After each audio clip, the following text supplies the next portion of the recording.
Hello बच्चों, आप सभी का यथार्थ एजुकेशन में स्वागत है। आज के क्लास में बायोलॉजी 9th क्लास के बायोलॉजी का एक नया चैप्टर शुरू करेंगे। उसका नाम है the fundamental unit of life. ठीक है, तो आज की क्लास में हम लोग ये देखेंगे कि इस चैप्टर में पढ़ना क्या है। ठीक है, इस चैप्टर में हम लोग पढ़ेंगे क्या। तो आज का जो क्लास होगा इंट्रोडक्शन से होगा, मतलब इंट्रोडक्शन देखेंगे कि इस चैप्टर में हमें क्या क्या अध्ययन करना है। तो आइए हम लोग स्टार्ट करते हैं। ठीक है, तो पहला जो टॉपिक्स हम लोग को पढ़ना है वो है definition of cell. Definition of cell. Second, discovery of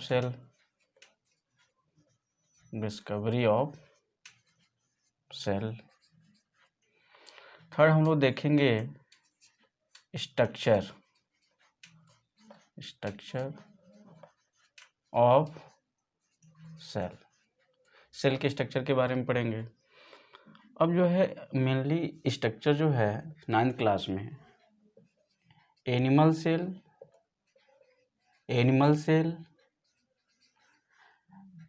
and plant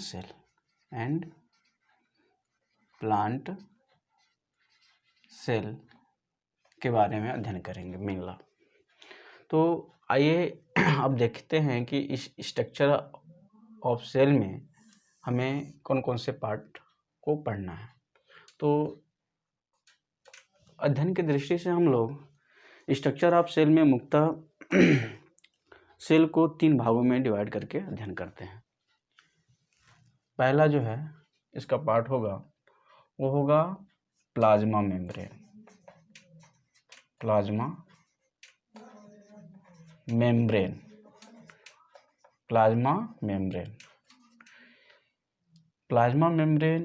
या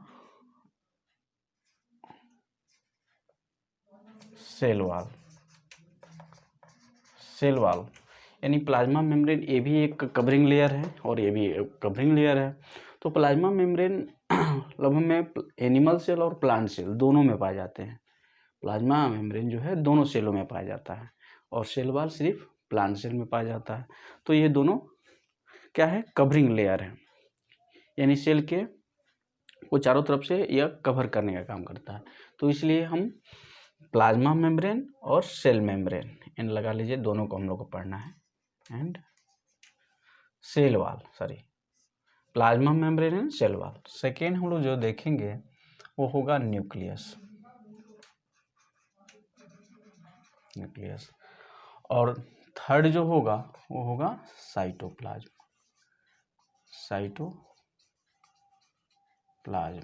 ठीक है, तो इस तरह से हम सेल के स्ट्रक्चर को 3 भागों में डिवाइड करके अध्ययन करते हैं। अब इसके आगे हम देखें तो इस साइटोप्लाज्म को भी हम 2 भागों में डिवाइड करके पढ़ते हैं। ठीक है, पहला है साइटोसोल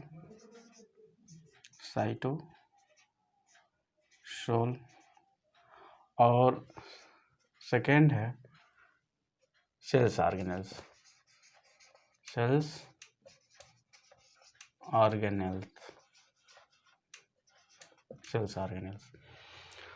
तो सेल्स ऑर्गेनेल और साइटोप्लाज्म को हम लोग एक एक करके अध्ययन करेंगे साइटोप्लाज्म में। अब सेल्स ऑर्गेनेल्स भी जो है कई टाइप्स के होते हैं। इसको भी देख लेते हैं ये कौन कौन होते हैं। पहला देखें हम लोग तो सेल्स ऑर्गेनेल्स में पहला जो होगा वो होगा इंडोप्लाज्मिक रेटिकुलम, ER। इसको शॉर्ट फॉर्म में हम लोग बोलते हैं ER, इंडोप्लाज्मिक रेटिकुलम।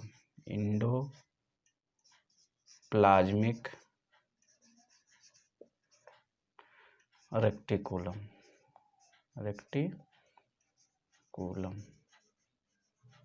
ठीक, इसके बाद जो नेक्स्ट ऑर्गेनेल्स होगा वो होगा गोल्गी ऑपरेटस, गोल्गी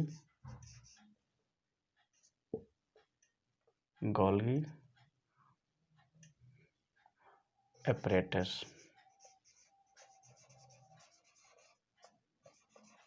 ठीक, नेक्स्ट लाइसोसोम के बारे में पढ़ेंगे हम लोग। लाइसोसोम्स। नेक्स्ट जो होगा वो राइबोसोम्स।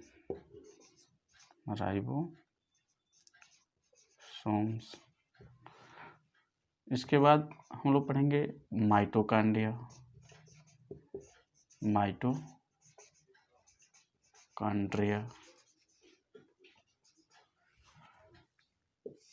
अगला होगा प्लास्टिड्स।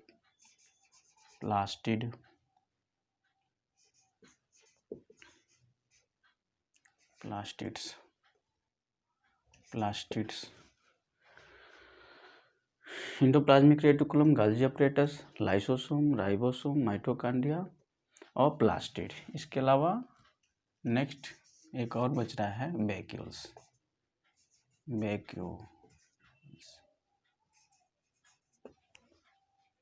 वैक्यूल्स के बारे में हम लोग पढ़ेंगे।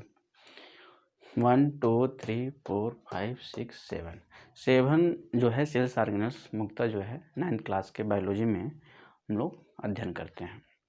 तो इस तरह से हम लोग इंट्रोडक्शन हो गया सेल का कि लगभग में हमें क्या क्या अध्ययन करना है, ये आपको मालूम चल गया होगा। ठीक है, एक बार इसको देख लेते हैं। पहला हम लोग डेफिनेशन ऑफ सेल के बारे में पढ़ेंगे।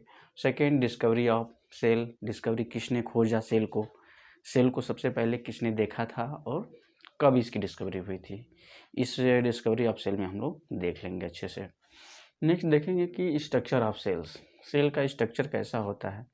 तो हमने एक फिगर बना के यहाँ रखा हुआ है, वो है एनिमल सेल का। ठीक है, एनिमल सेल का फिगर है, आप इसमें देख सकते हैं कि स्ट्रक्चर ऑफ सेल में सबसे जो बाहरी लेयर है उसको हम प्लाज्मा मेम्ब्रेन कहते हैं।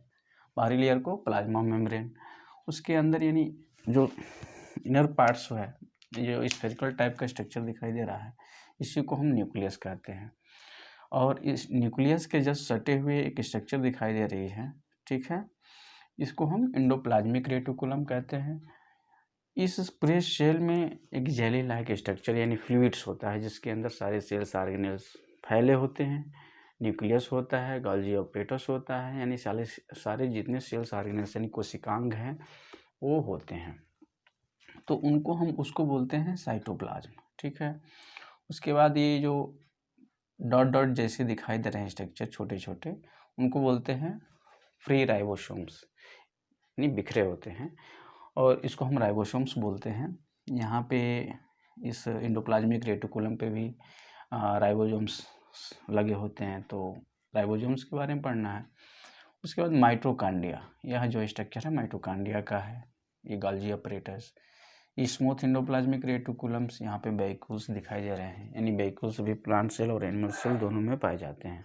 तो इस तरह से हम लोग इस स्ट्रक्चर या इलेक्ट्रॉन माइक्रोस्कोप से देखा हुआ स्ट्रक्चर है, जिसके सेल्स के अंदर बहुत सारे जो है सेल्स ऑर्गेनेल्स दिखाई देते हैं। तो ये हो गया। अब हम लोग देखते हैं कि इसको अध्ययन की दृष्टि से हम लोग 3 भागों में इसलिए डिवाइड करते हैं ताकि हम अच्छे से एक एक पार्ट को देख सकते हैं। तो पहला सबसे सेल के बाहरी जो लेयर होती है उसको हम प्लाज्मा मेम्ब्रेन है, इन दोनों में पाया जाता है। प्लाज्मा मेम्ब्रेन जो होता है एनिमल सेल और प्लांट सेल दोनों में पाया जाता है। यह एनिमल में सबसे आउटर लेयर होती है और प्लांट सेल में सबसे बाहरी लेयर सेल वॉल होता है। इसके बाद न्यूक्लियस है, न्यूक्लियस के बारे में अध्ययन करेंगे कि इसका क्या फंक्शंस है, ये कहाँ पाया जाता है। साइटोप्लाज्म पढ़ेंगे, फिर सेल्स ऑर्गेनेल्स और साइटोसोल्स। और सेल्स ऑर्गेनेल्स के बहुत सारे मेंबर्स हैं, जैसे endoplasmic reticulum, Golgi apparatus, lysosomes, ribosomes, mitochondria, plastid and vacuoles. तो ये चीज़ें हो गई आपका इंट्रोडक्शन। अब हम लोग अभी देख लेते हैं कि इसका डेफिनेशन क्या है। आप चाहें तो सारी स्क्रीन ले सकते हैं या जो है वीडियो को पोस्ट करके भी ले सकते हैं। चलिए हम लोग देखते हैं डेफिनेशन में के हिसाब से जो डेफिनेशन साइंटिस्टों ने दिया है, या मेनली जो डेफिनेशन हम लोग पढ़ते आ रहे हैं, उसमें सेल का डेफिनेशन जो है वह है cell is the basic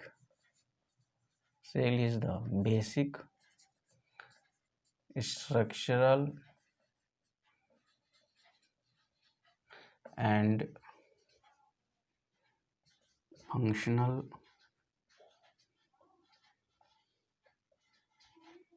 unit of life.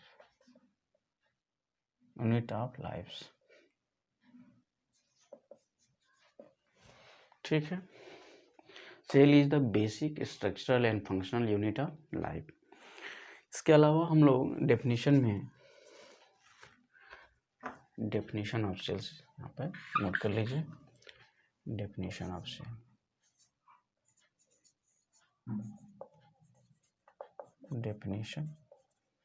Cell,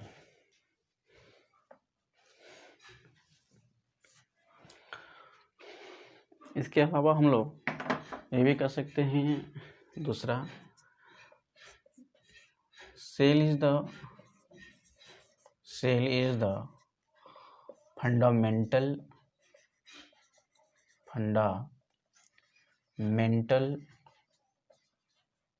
unit of life.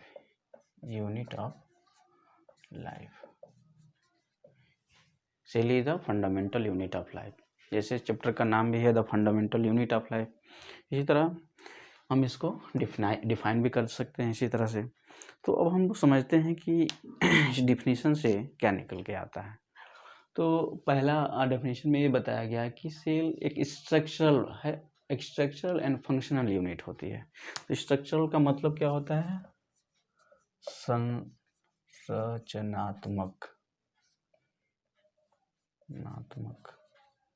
और इस फंक्शन का मतलब क्या होता है?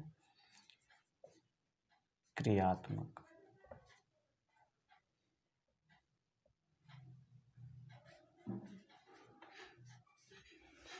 संरचनात्मक और क्रियात्मक। तो हम जानते हैं कि किसी भी एनिमल्स का या प्लांट्स का या कोई भी नॉन लिविंग थिंग्स हो, उसका कोई ना कोई एक संरचना होती है, स्ट्रक्चर होता है। जैसे मार्कस है, इसका भी कोई ना कोई एक शेप है, स्ट्रक्चर है। ये ब्लैक बोर्ड है, उसका स्ट्रक्चर है। हमारी बॉडी का कोई ना कोई स्ट्रक्चर है, आपकी बॉडी का स्ट्रक्चर है। तो इस बिल्डिंग का भी कोई ना कोई स्ट्रक्चर है। तो मतलब कि ये जो सेल है वो किसी भी लिविंग ऑर्गेनिज्म की बॉडी का स्ट्रक्चर देने का काम करता है। चलिए आइए हम लोग एक और एग्जांपल से समझते हैं। जैसे मान लीजिए कोई बिल्डिंग है, उसको बनाने के लिए सबसे पहले ईंट की ज़रूरत होती है, फिर उसको बनाने के लिए दीवार की ज़रूरत होती है ना। किसी भी बिल्डिंग को बनाने के लिए पहले ईंट की ज़रूरत होगी, फिर उसके बाद उसी ईंट्स के हेल्प से दीवार बनाए जाएंगे। ठीक है, फिर दीवार से रूम बनाए जाएंगे, और रूम से क्या बनाए जाएंगे? रूम के हेल्प से। इस तरह ये दीवार हो गया, दीवार की हेल्प से जो है पूरी बिल्डिंग बन जाएगा। सपोज ये समझने के लिए है, ये बिल्डिंग सपोज की बिल्डिंग बन गया, ये हो गया बिल्डिंग, ये वॉल हो गया, ये ब्रिक्स हो गया। ठीक है, तो इस बिल्डिंग का स्ट्रक्चर देने का काम कहाँ से स्टार्ट हुआ? ईंट से, यानी कि ब्रिक्स से। एक ब्रिक्स को लिया गया और ऐसे ही बहुत सारे ब्रिक्स लेकर के वॉल बनाया गया, वॉल से बहुत सारे रूम बने, रूम से ये पूरी बिल्डिंग बन गई, यानी मकान बन गए। तो इस मकान का अगर हम कहें कि इस स्ट्रक्चर का जो बेसिक यूनिट है वो क्या है, तो वो होगा आंसर ब्रिक्स। ठीक है, बेसिक जो यूनिट होगी वो ब्रिक होगा। ठीक, ऐसे ही सपोज कि एक प्लांट है, यहाँ पे हम प्लांट बना देते हैं, एक प्लांट बना देते हैं। प्लांट है तो प्लांट का बेसिक स्ट्रक्चर, जैसे प्लांट को बनाने के लिए सेल, ठीक है, सेल है, सेल के ग्रुप्स को हम क्या कहते हैं, बहुत सारे सेल अगर मिलेंगे तो टिश्यू का निर्माण करेंगे। बहुत सारे सेल मिल करके टिश्यू बनाते हैं। क्या बनाते हैं? ये तो सेल हो गया, सेल्स के ग्रुप को हम टिश्यू कहते हैं। सेल्स के ग्रुप को हम टिश्यूज कहते हैं, और टिश्यू के ग्रुप को हम ऑर्गन्स कहेंगे, ऑर्गन्स। और ऑर्गन के ग्रुप को हम क्या कहेंगे? बॉडी। ऑर्गन के ग्रुप को हम बॉडी कहेंगे। यानी हम प्लांट बॉडी, ये हो गया एक प्लांट की बॉडी हो गई। तो यानी प्लांट को बनाने के लिए क्या मिला, हम इससे दिखने को मिल रहा है कि प्लांट बनने के लिए सबसे बेसिक उसका स्ट्रक्चर है वो क्या है? सेल है। सेल मिलकर के टिश्यू बनाए, टिश्यू से ऑर्गन से नहीं, इसकी टहनियाँ बनी, बहुत सारे इसके ब्रांचेज, टहनियाँ ब्रांचेज बनी, लीव्स बना, ठीक है। और उसके हेल्प से क्या बना? इसका स्टेम बना, रूट्स बना, और इसके वजह से ये प्लांट पूरा बन गया। तो इस प्लांट का यानी लिविंग थिंग्स प्लांट का बेसिक जो यूनिट्स है वो क्या है? सेल है। तो हम ये कह सकते हैं, इसे कह सकते हैं कि जो किसी भी लिविंग थिंग्स का, किसी भी जीवित प्राणी का जो इस माइक्रोस्कोपिक जो यूनिट होती है वो क्या होती है? सेल्स होती है। अब एक बात और इसमें आती है कि यह फंक्शनल यूनिट है। फंक्शनल मतलब होता है क्रियात्मक। यह फंक्शनल यूनिट कैसे है? तो फंक्शनल यूनिट के लिए हमें समझें कि जैसे किसी भी लिविंग थिंग्स को जीवित रहने के लिए बहुत सारे फंक्शंस उसके बॉडी के अंदर होते हैं, जैसे रेस्पिरेशन हो गया, डाइजेशन हो गया, एक्सक्रीशन हो गया, सर्कुलेशन हो गया। यानी ये सारी क्रियाएं ही उस लिविंग ऑर्गेनिज्म को जिंदा यानी लिविंग्स रहने के लिए, जिंदा रहने के लिए यह काम करती हैं। अगर ये काम करना बंद कर दें तो कोई भी प्राणी जीवित नहीं रहेगा। तो उसी तरह से जो है सेल जो है छोटे स्तर पे यानी स्मॉलेस्ट यूनिट है सेल, और सेल अपने में ही बहुत सारे फंक्शंस करता है। सेल्स के अंदर भी रेस्पिरेशन की क्रियाएं होती हैं, डाइजेशन की क्रियाएं होती हैं, बहुत सारे प्रोडक्ट बनते हैं जो डाइजेस्ट होते हैं, और इसमें ऊर्जा का निर्माण यानी power house of the cell mitochondria कहा जाता है। इसमें एनर्जी की भी प्रोडक्शंस होती है। तो इस तरह से बहुत सारे फंक्शंस यानी छोटे सेल के अंदर भी होता है। तो इस तरह से इसको हम क्रियात्मक इकाई भी यानी फंक्शनल यूनिट भी कह सकते हैं। तो आप लोग समझ गए होंगे कि जो है सेल क्या है? स्ट्रक्चरल भी है और फंक्शनल यूनिट है। तो इस तरह से हम सेल को डिफाइन करके अंडरस्टैंड कर सकते हैं। आगे हम लोग एक एक चीज़ के बारे में समझेंगे कि किस तरह से ये स्ट्रक्चरल है, किस तरह से फंक्शनल है, सारे फंक्शंस को हम समझेंगे तो ये हमें मालूम हो जाएगा।